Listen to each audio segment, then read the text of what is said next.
আসসালামু আলাইকুম। আমি আবার আপনাদের সাথে ফিরে এসেছি।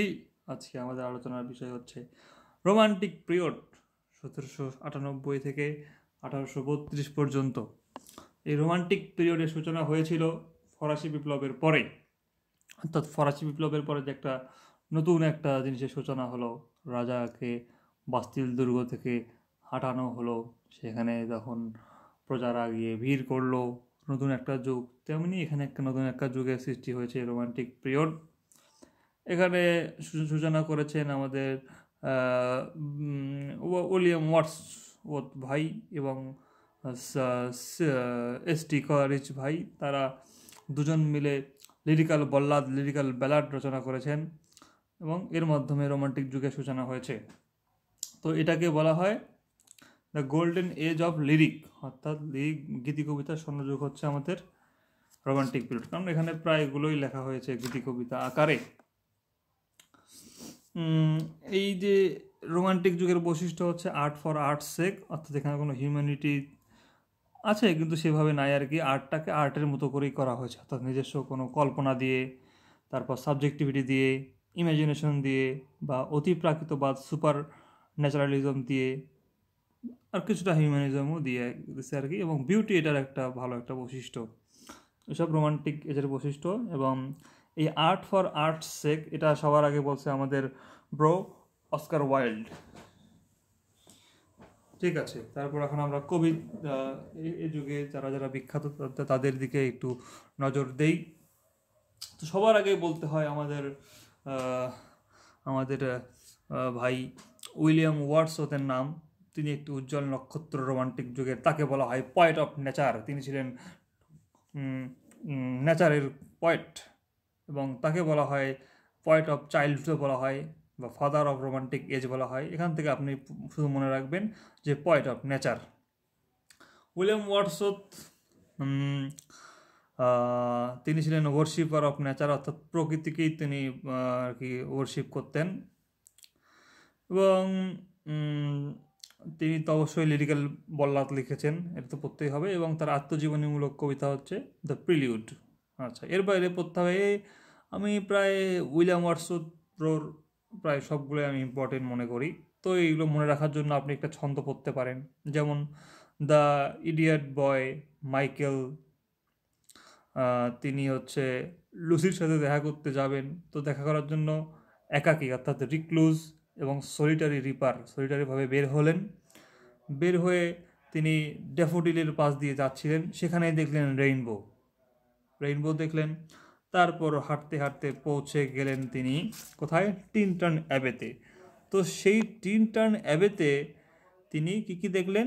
হচ্ছে কুক্কু দেখলেন এবং একটা নাইটিঙ্গেল দেখলেন। এবং তিনি কোন মাসে গেছেন? তিনি গেছেন মার্চ মাসে। তো এই হলো তার বিখ্যাত কবিতাগুলো।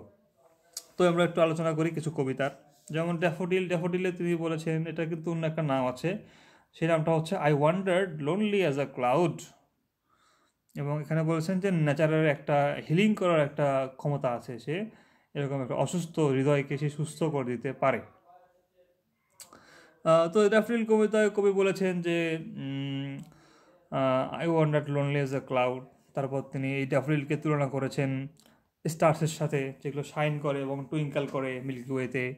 তারপর বলছেন 10,000 saw I at a glance, অর্থাৎ মনে করেন একটা হাইপারবোলার উদাহরণ দিয়েছে, তিনি অনেকগুলো একসাথে দেখলেন, এরকম বলছেন আর কি, যেগুলো তোমার ড্যাফোডিল। তো ড্যাফোডিল কিন্তু আসলে একটা সোনালি রঙের একটা ফুল, এটা মাথায় রাখতে হবে। তারপর বলছে যে এত সুন্দর জিনিস, a poet could not be gay in such a jocund company.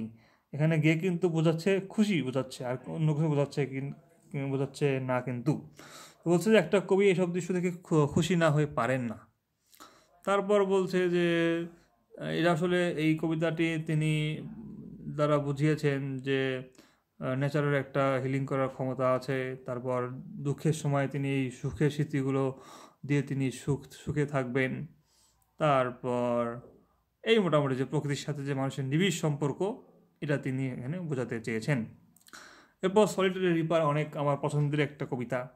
এখানে তিনি স্কটল্যান্ডে একদিন যাচ্ছিলেন, তো সেখানেই তিনি একটা হুট করে দূরের পাহাড়ে একটা দেখলেন যে একটা একাকী একটা বালিকা, সে ধান কাটছে এবং সুন্দর সুরে গান গাইছে, মনে হচ্ছে নাইটিঙ্গেলের কোনো সুন্দর সুর। No nightingale did ever chaunt more welcome notes to weary bands, অর্থাৎ কোনো নাইটিঙ্গেল, কোনো আরবের রজনী, কোনো এরকম কেউ এরকম সুন্দর সুরে গান কখনো গায়নি। আচ্ছা, সুন্দর সুন্দর গান গাইছিল এবং তারপর সে ফসল তুলছিল।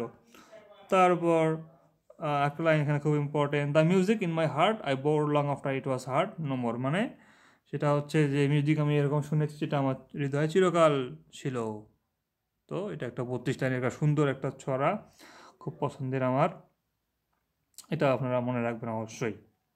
তো এই গেল উইলিয়াম ওয়ার্ডসওয়ার্থ, এখান থেকে এতটুকু এনাফ, পড়তে পারেন আপনারা। এরপর আমরা আসবো স্যামুয়েল টেইলর কলারিজ বা এসটি কলারিজ, যিনি আমাদের ওয়ার্ডসওয়ার্থ ভাইয়ের বন্ধু। তো তাকে বলা হয় পয়েট অফ সুপার ন্যাচারালিজম, অর্থাৎ তিনি অতিপ্রাকৃতর কবিতা, আর কবিতা এগুলোতে একটু অতিমানবিক বিষয়গুলো ছিল। তারপর সে ছিল আফিম ইটার, অর্থাৎ সে সুস্থ হওয়ার জন্য আফিম খেত, গাঁজা খেত। আচ্ছা, তো তার সম্পর্কে বলা দরকার যে পয়েম তিনি লিখেছেন, সুন্দর পয়েম লিখেছেন একটা, the rime of ancient mariner. এটা অনেক বড় একটা পয়েম, যেখানে একটা নাবিক তার জীবনের কথা, একটা বিয়ে বাড়িতে যাওয়া একটা ছেলে তাকে ধরে তার জীবনের কাহিনীগুলো তাকে শোনায়। তো এখানে একটা পাখির কথা আছে, অ্যালবাট্রস, যে পাখিটাকে দেখে তাদের সুদিন ফিরেছিল, এবং এই পাখিটাকে হঠাৎ মেরে ফেলার ফলে জাহাজের মানুষদের কপালে দুর্ভোগ নেমে আসলো। তো এখানেই তারা কোথাও পানি পাচ্ছিল না, এই জন্য বলা হয়েছে water everywhere and all the boards did drink water everywhere not any drop to drink, অর্থাৎ অনেক পানি আছে কিন্তু পান করার মতো পানি কোথাও নেই। এখান থেকে কথাটা এসেছে, এবং এখান থেকে কিন্তু বলা হয়েছে যে ওই যে জীবে প্রেম করে যেজন সেজন সবিষে ঈশ্বর, যদিও কথাটা ঠিক নয়, তারপরও এখানে আমাদের পড়তে হবে। তারপর এটা পড়তে পারেন, এই উক্তিগুলো পড়তে পারেন, এবং এর পাশাপাশি আপনারা পড়তে পারেন কুবলা খান পড়তে পারেন। এটা একটা মঙ্গল শাসক এবং চীনের সম্রাট কুবলাই খানের একটা কাহিনী। তো এটা হচ্ছে তিনি ঘুমানোর পর আর কি স্বপ্ন দেখে এটা লিখতে থাকেন আর কি। এরপর ক্রিস্টাবেল, এটা আরেকটা পয়েম। ক্রিস্টাবেল আপনারা পড়তে পারেন, হচ্ছে এখানে ক্রিস্টাবেল একটা গুণী মহিলা, সে জেরাল্ডাইন নামে একটা সুপার ন্যাচারাল একটা মানুষ আছে, তার সাথে প্রেম করে আর কি, এরকম একটা কাহিনী। কিন্তু জেরাল্ডাইন তার কি পাওয়ার আছে, সে আসলে কেমন মানুষ, এসব অজানায় রয়ে গেছে, কারণ লেখক এটি শেষ করেননি। আর এরপর অবশ্যই খুব ইম্পর্টেন্ট তার এজে বায়োগ্রাফিয়া লিটারেরিয়া, এখানে তার নিজের জীবনের উপর আলোকপাত করেছেন এবং কবিতা নিয়ে তার কি ভাবনা তা তিনি এখানে বলেছেন। তো এই স্যামুয়েল টেইলর কলারিজের আপনারা মনে রাখার জন্য পড়তে পারেন ABC-K, এতে অ্যানশিয়েন্ট মেরিনার, বিতে আপনার বায়োগ্রাফিয়া লিটারেরিয়া, সিতে ক্রিস্টাবেল, কেতে কুবলা খান। ঠিক আছে, তো এতটুকু এনাফ। এরপর আমরা যাই জেন অস্টেন, তিনি ছিলেন হচ্ছে রোকেয়ার বড় বোন, আমাদের বেগম রোকেয়ার বড় বোন, অর্থাৎ নারীবাদী লেখিকা। তো তার মহিলা ঔপন্যাসিক ছিলেন এবং তিনি কিন্তু ভার্জিন ছিলেন, অর্থাৎ অবিবাহিত ছিলেন। আচ্ছা, তো তার বিখ্যাত নোবেল আছে, তার মধ্যে খুব বিখ্যাত একটা হচ্ছে প্রাইড অ্যান্ড প্রিজুডাইস। এখানে কিন্তু একটা ক্যারেক্টার খুব গুরুত্বপূর্ণ, যিনি হচ্ছে এই এলিজাবেথ বেনেট। এরা হচ্ছে 5 বোন, এই 5 বোনের মধ্যে সবচেয়ে বড় হচ্ছে এলিজাবেথ বেনেট। তো তার সাথে প্রেম হয় হচ্ছে আমাদের এখানকার নায়ক, তার নাম হচ্ছে ফিটজউইলিয়াম ডার্সি, মনে রাখবেন মিস্টার ফিটজউইলিয়াম ডার্সি এবং এলিজাবেথ বেনেটের প্রেম। তো প্রথমে তো বেনেট এরকম কুসংস্কারের জন্য আর কি এই যে আপনার ফিটজউইলিয়াম ডার্সির প্রেমের প্রস্তাবকে সে প্রত্যাখ্যান করে, এবং এখান থেকেই আসছে প্রিজুডাইস, যেখান থেকে আসছে প্রাইড, অর্থাৎ হচ্ছে গর্বের কারণে ডার্সিকে সে পাত্তা দেয় না আর কি। তো পরে আবার এরকম হচ্ছে সে মানে আর কি ডার্সি তো পাত্তা পায়নি, পরে ভালো ব্যবহার করছে বিভিন্ন কাহিনীর ফলে, পরে যে ডার্সির প্রতি তার যেরকম প্রিজুডাইস বা অন্ধবিশ্বাস এসব ছিল আর কি, তা পরিবর্তন হয়ে যায় এবং এখান থেকে তারপর বিয়ে করে আর কি। তো এখান থেকে নাম হয়েছে প্রাইড অ্যান্ড প্রিজুডাইস, অর্থাৎ প্রথমে এলিজাবেথ বেনেটের প্রাইড ছিল, পরে প্রিজুডাইস দূর হয়ে তারা বিবাহ বন্ধনে আবদ্ধ হয়। এই ছিল কাহিনী প্রাইড অ্যান্ড প্রিজুডাইসের। আর এখান থেকে আর পড়তে পারেন আপনারা লাভ অ্যান্ড ফ্রেন্ডশিপ পড়তে পারেন, এটা পরীক্ষায় আসছে একটা পরীক্ষায়, এবং এমা পড়তে পারেন। আর খুব বেশি চাইলে সেন্স অ্যান্ড সেন্সিবিলিটি এবং ম্যানসফিল্ড পার্ক, এটা পড়লে এনাফ হয়ে যাবে। তো এলিজাবেথ বেনেট থেকে পড়বেন কি pride and prejudice, Emma, love and friendship. Okay. সব ছিল উপন্যাস। এবং এই প্রাইড অ্যান্ড প্রেজুডাইসের ক্যারেক্টারগুলো খুব ইম্পর্টেন্ট। কী ফিটজউইলিয়াম ডার্সি নায়ক আর এলিজাবেথ বেনেট হচ্ছে নায়িকা। এরপর আমাদের বিদ্রোহের গুরু লর্ড বাইরন, তিনি ছিলেন উম্যানাইজার, অর্থাৎ খুব লম্পট ধরনের কামাতুর ব্যক্তি। তিনি ছিলেন আবার গ্রিসের ন্যাশনাল পয়েট, তাকে বলা হয় রিবেল পয়েট। তার আসল নাম জর্জ গর্ডন লর্ড বাইরন। ওকে, তো তার কী পড়তে হবে? এখানে পড়তে হবে পোয়েট্রি পড়তে পারেন ডন হুয়ান। তিনি একটা প্লে বয়, সব দেশেই তিনি মেয়েদেরকে পটিয়েছেন, মেয়েরা তাকে ইউজ করতো।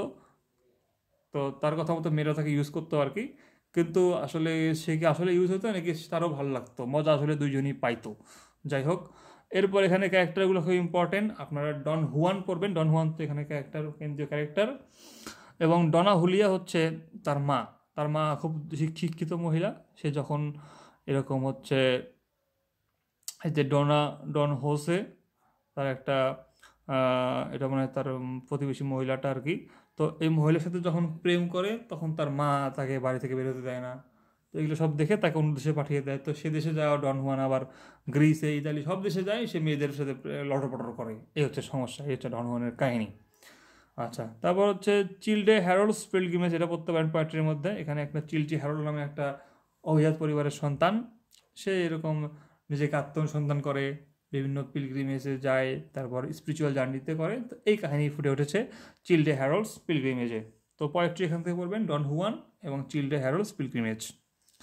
আচ্ছা, আর পয়েন্টস পড়বেন শি ওয়াক্স ইন বিউটি, এটা তার বেশ ভালো কবিতা আর কি, প্রথম কবিতা। এটা বিউটি নিয়ে একটা ভালো একটা বিবরণ তিনি দিয়েছেন, শি ওয়াক্স ইন বিউটি। এবং দ্য ভিশন অফ জাজমেন্ট, এখানে আসলে বলা হয়েছে যে রাজা জর্জ III, এই জর্জ IIIকে আমাদের রবার্ট সাউদি, তিনি বেশ মানে পাম মাখা একটা তার জন্য একটা প্রশস্তিঘাত কবিতা লিখেছিল। তো এই কবিতারই লর্ড বাইরন সমালোচনা করেছেন এবং তিনি বলেছেন যে হচ্ছে এরকম জর্জ III তো ভালো মানুষ না, মরার পরে হ্যাভেনে যায় ফেরেশতারা তার হিসাব নিকাশ করতেছে। তো এই যে হিসাব নিকাশ করার যে জাজমেন্ট, অর্থাৎ জাজমেন্টের যে ভিশনটা, এটাই তিনি কল্পনা করছেন। এইখান থেকে নাম হয়েছে দ্য ভিশন অফ জাজমেন্ট। তো এখান থেকে important Don Juan, Childe Harold's pilgrimage, she walks in beauty, the vision of judgement. এর মধ্যে ডন হুয়ানের ক্যারেক্টারগুলো important, Don Juan, Donna Julia, Alfonso, Donna Jose. Okay, তারপর এখন আমরা যাই পার্সি বেশি শিলি বা পিবি শেলি। তো ইনি হচ্ছে আশা এবং নৈরাশ্যের কবি এবং একে বলা হয় পয়েট অফ উইন্ড। আচ্ছা, ইনি কিন্তু একটু ব্যতিক্রম ছিলেন, কারণ ইনি ফ্রেঞ্চ রিভলিউশন দ্বারা মানে অনুপ্রাণিত হয়নি, তিনি একটু ব্যতিক্রম ছিলেন আর কি। আচ্ছা, তার পড়তে পারেন যে পোয়েট্রি পড়তে পারেন তার কুইন ম্যাপ। এখানে কুইন ম্যাপ দ্বারা একটা ফেরি কুইন টাইপ বোঝাইছে, যে হচ্ছে অতীত ভবিষ্যৎ জেনে একটা সুন্দর একটা ইউটোপিয়া করার জন্য সে এরকম পরিকল্পনা করে আর কি, সেটা হচ্ছে কুইন ম্যাপ। আর অ্যাডোনাইস হচ্ছে তার বন্ধু যে আছে জন কিটস, তাকে কেন্দ্র করে লেখা। এই জন কিটস যে অকালে 26 বছর বয়সে মৃত্যুবরণ করলো, সেরকম এই অ্যাডোনাইস ছিল গ্রিক দেবতা। তিনিও সবার প্রিয় ছিলেন এবং অল্প বয়সে বেশ একটা ট্রাজিক একটা মৃত্যুবরণ করেছেন। তো তারই সাথে মিল রেখে তিনি দিয়েছেন অ্যাডোনাইস, অর্থাৎ জন কিটসের মৃত্যু উপলক্ষে তিনি লিখেছেন অ্যাডোনাইস। তো এই কুইন ম্যাপ আর অ্যাডোনাইস হচ্ছে তার পোয়েট্রি। এবং পয়েমগুলো আছে তার ওজিমান্ডিয়াস, যেটা আমরা অনেকেই হয়তো পড়ে থাকবো, যে ওডিমান্ডিয়াসে বলেছেন যে কোনো কিছুই স্থায়ী নয়, অর্থাৎ সব কিছু একদিন শেষ হবে। যেমন বলছে যে হচ্ছে nothing beside remains round the decay of the colossal wreck, boundless and bare the lone and level sand stretch far away. তো এটা সুন্দর একটা কবিতা আপনারা পড়তে পারেন, my name is Ozymandias king of kings. কিন্তু যে কিং অফ কিংস তিনি বলছেন, আসলে তার এরকম যে মূর্তিটার পাই নাই হাতি নাই, অর্থাৎ এটা একটা আইরনি একটা। আচ্ছা, এটা পড়তে পারেন আপনারা। আর এর থেকে আর পড়তে পারেন যে অড টু ওয়েস্ট উইন্ড, অর্থাৎ এখানে কবি আশার কথা বলেছেন, যেহেতু তিনি আশার কবি। এখানে বলেছেন যে হচ্ছে যদি এরকম শীতকাল আসে তাহলে তো স্প্রিংও বেশি দূরে নয়, অর্থাৎ মানুষের দুঃখ যদি জীবনে আসে, এই দুঃখ থেকে সুখ বেশি দূরে নয়, অর্থাৎ হতাশ হওয়া যাবে না আমাদেরকে। এবং এখান থেকে লাইনটা ইম্পর্টেন্ট যে হচ্ছে O lift me as a wave, a leaf, a cloud, I fall upon the thorns of life, I bleed. সুন্দর একটা লাইন বলেছেন। এরপর তিনি বলেছেন যে O wind, if winter comes can spring be far behind, অর্থাৎ এখানে দুঃখ সুখের একটা আসা যাওয়ার কথা বলেছেন তিনি। আচ্ছা, এরপর তিনি বলেছেন যে O winter, O wind, if winter comes can spring be far behind, অর্থাৎ এখানে দুঃখ সুখের একটা আসা যাওয়ার কথা বলেছেন তিনি। আচ্ছা, এরপর তিনি বলেছেন যে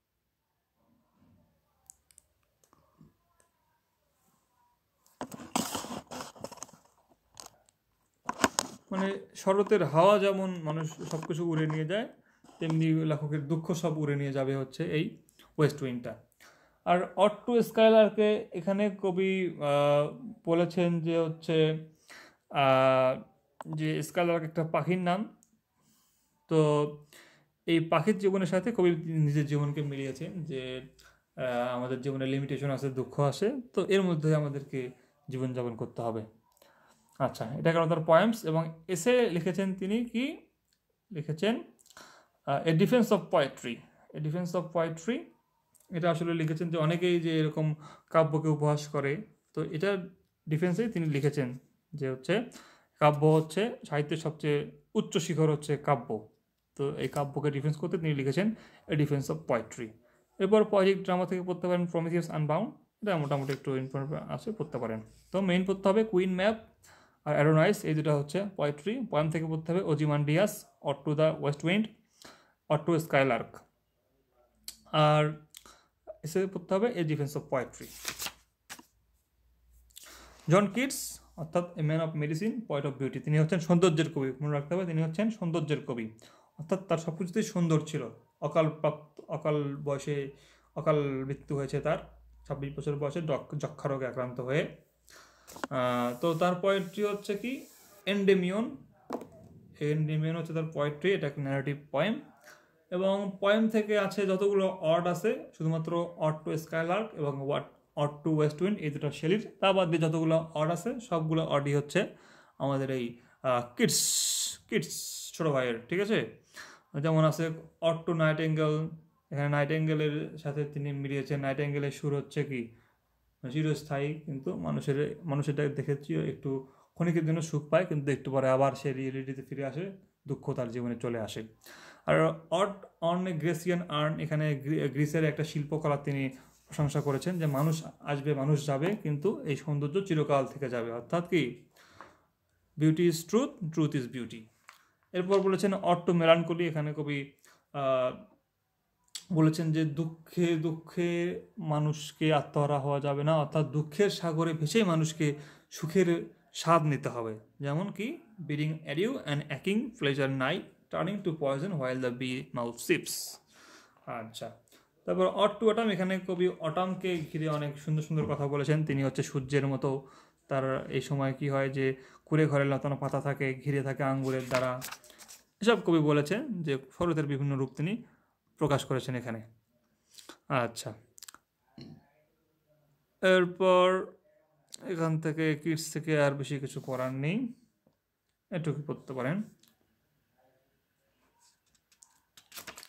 আচ্ছা, এরপর নাই, এ পর্যন্তই আছে, এগুলো পড়লেই মোটামুটি ইনশাআল্লাহ কমন পাবেন।